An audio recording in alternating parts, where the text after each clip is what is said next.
ಜಾಹೀರಾತುಗಳನ್ನ ಪತ್ರಿಕೆಗಳಲ್ಲಿ ಮತ್ತು ಮಾಧ್ಯಮಗಳಲ್ಲಿ ಬರುತ್ತೆ. ಇದಕ್ಕೆ ಸಂಬಂಧಪಟ್ಟಂತೆ ಸನ್ಮಾನ್ಯ ಸಚಿವರಿಗೆ ಪ್ರಶ್ನೆಯನ್ನು ಕೇಳಿದ್ದೇನೆ.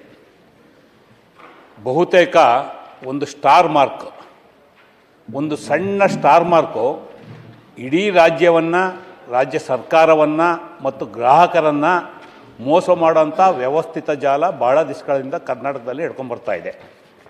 ಸನ್ಮಾನ್ಯ ಸಚಿವರು ಉತ್ತರವನ್ನು ಒದಗಿಸಿದ್ದಾರೆ. ಆದರೆ ಭಾಳ ಪ್ರಮುಖವಾಗಿ ಗೃಹೋಪಯೋಗಿ ವಸ್ತುಗಳ ಮಾರಾಟಗಾರರಿಂದ ಹಿಡಿದು ವಾಹನ ಮಾರಾಟ ಇರ್ಬೋದು, ಹೌಸಿಂಗ್ ಸೆಕ್ಟರ್ ಇರ್ಬೋದು, ಎಲ್ಲ ಕಡೆ ದೊಡ್ಡ ದೊಡ್ಡ ಜಾಹೀರಾತನ್ನ ಕೊಡ್ತಾರೆ. ಜಾಹೀರಾತು ಕೆಳಗಡೆ ಕಂಡು ಕಾಣಿಸೋದಿಲ್ಲ, ಅದೇನೋ ಬೂತ್ ಗ್ಲಾಸ್ ಅಂತ ಹೇಳ್ತಾರೆ, ಅದು ಹಾಕೊಂಡು ಹುಡುಕಿದ್ರು ಸಹ ಆ ಸ್ಟಾರ್ ಮಾರ್ಕು ನಮಗೆ ಕಾಣೋದಿಲ್ಲ. ಕಂಡೀಷನ್ಸ್ ಅಪ್ಲೈ ಅಂತೇಳಿ ಹಾಕ್ತಾರೆ. ಇದಾಗ್ಬಿಟ್ಟು 100 ರೂಪಾಯಿ ವಸ್ತು 20 ರೂಪಾಯಿಗೆ ಸಿಗುತ್ತೆ ಅಂತ ಹಾಕ್ತಾರೆ. ಯಾರಾದರೂ ಆಸೆ ಪಟ್ಟು ಹೋಗಿ ಮಾರಾಟ ಪರ್ಚೇಸ್ ಮಾಡೋಕ್ಕೆ ಹೋದರೆ 100 ರೂಪಾಯಿ ವಸ್ತು 120 ರೂಪಾಯಿ ಆಗುತ್ತೆ. ಇದು ಕನ್ಸ್ಯೂಮರ್ಗೆ ಸಂಬಂಧಪಟ್ಟಂತೆ, ಗ್ರಾಹಕರಿಗೆ ಸಂಬಂಧಪಟ್ಟಂತೆ ಆಗ್ತಾ ಇರ್ತಕ್ಕಂಥ ಒಂದು ಮೋಸ.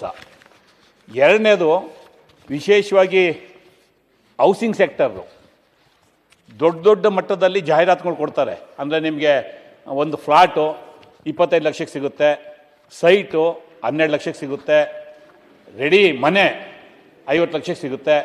ಯಾರಾದರೂ ಗ್ರಾಹಕರು ಹೋಗಿ ಅದನ್ನು ಪರ್ಚೇಸ್ ಮಾಡೋಕ್ಕೆ ಹೋದರೆ ಅಲ್ಲೇನಿರುತ್ತೆ ಅದು ಡಬಲ್ ಅಷ್ಟು ಅಮೌಂಟ್ ಆಗುತ್ತೆ.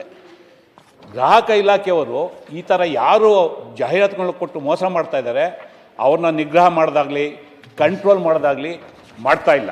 ನಾನು ಸರ್ಕಾರಕ್ಕೆ ಹೇಳೋದಕ್ಕೆ ಬಯಸ್ತೇನೆ, ಏನು ಈ ಥರ ಜಾಹೀರಾತು ಕೊಟ್ಟು ಗ್ರಾಹಕರಿಗೆ ಮೋಸ ಮಾಡ್ತಾ ಇದ್ದಾರೆ ಅವ್ರನ್ನ ನಿಯಂತ್ರಣ ಮಾಡೋದಕ್ಕೆ ಇರೋಂಥ ಕಾನೂನಲ್ಲೇ ಸಾಕಷ್ಟು ಅವಕಾಶ ನಮ್ಮ ಆಹಾರ ಮತ್ತು ನಾಗರಿಕ ಇಲಾಖೆಗಿದೆ. ಸನ್ಮಾನ್ಯ ಸಚಿವರು ಇದನ್ನು ಕಂಟ್ರೋಲ್ ಮಾಡಿ ಇವತ್ತೇನು ಗ್ರಾಹಕರಿಗೆ ಮೋಸ ಆಗ್ತಾ ಇದೆ ಅದನ್ನು ತಡೆಯುವಂಥ ಪ್ರಯತ್ನ ಮಾಡಬೇಕು.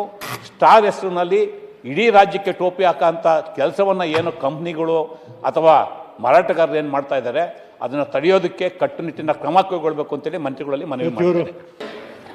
ಅವ್ರು ಕೊಟ್ಟಿರ್ತಕ್ಕಂಥ ಉತ್ತರದಲ್ಲಿ ನಾನು ಮಾನ್ಯ ಸಚಿವರಿಗೆ ಕೇಳೋದಕ್ಕೆ ಬಯಸ್ತೇನೆ, ಬೆಂಗಳೂರು ಮಹಾನಗರ ವ್ಯಾಪ್ತಿಯಲ್ಲಿ ಎಷ್ಟು ಹೋಟೆಲ್ ಉದ್ಯಮಗಳು ನಡೆಯುತ್ತಿವೆ, ಇವುಗಳಲ್ಲಿ ನೋಂದಾವಣಿಯಾಗಿರುವ ಲೈಸೆನ್ಸ್ ಪಡೆದಿರುವ ಹೋಟೆಲ್ಗಳು ಎಷ್ಟು ಅಂತೇಳಿ ಅವರು ಒಂದು ಅಂಕಿಅಂಶ ಕೊಟ್ಟಿದ್ದಾರೆ. ನಿಜಕ್ಕೂ ಗಾಬರಿ ಆಗೋಂಥ ಅಂಕಿಅಂಶ.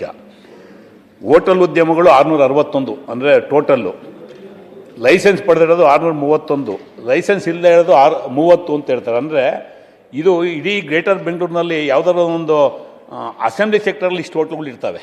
ಬಹುತೇಕ ನಾನು ಸಚಿವರಲ್ಲಿ ವಿನಂತಿ ಮಾಡ್ತೀನಿ, ಬಹುತೇಕ ಎಲ್ಲೋ ಇದು ತಪ್ಪು ಮಾಹಿತಿ ಬಂದಿದೆ, ಇದು ಸರಿಯಾದಂಥ ತನಿಖೆ ಆಗಬೇಕು. ಯಾಕೆಂದರೆ ಬೆಂಗಳೂರಲ್ಲಿ ಸುಮಾರು 8ರಿಂದ 10 ಸಾವಿರ ಹೋಟೆಲ್ಗಳು ಇರೋವಂಥ ಅಂಕೆ ಸಂಖ್ಯೆ ಇದೆ.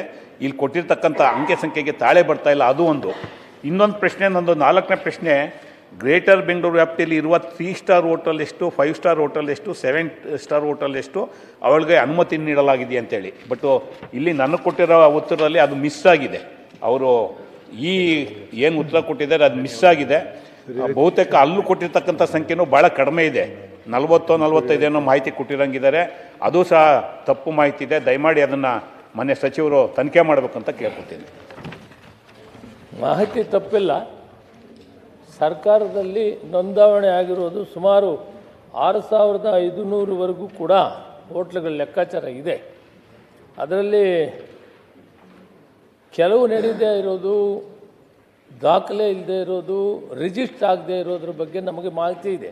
ಅದರ ಬಗ್ಗೆ ಕ್ರಮ ತೆಗೆದುಕೊಂಡಿದ್ದೀವಿ.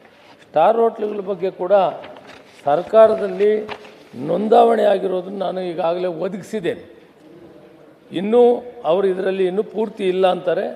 ಅದನ್ನು ಡೀಟೇಲ್ ಎನ್ಕ್ವೈರಿ ಮಾಡೋಣ, ಹಾಗಿದ್ದರೆ ಅದ್ರ ಮೇಲೆ ಕ್ರಮ ಜರುಗಿಸ್ತೇನೆ.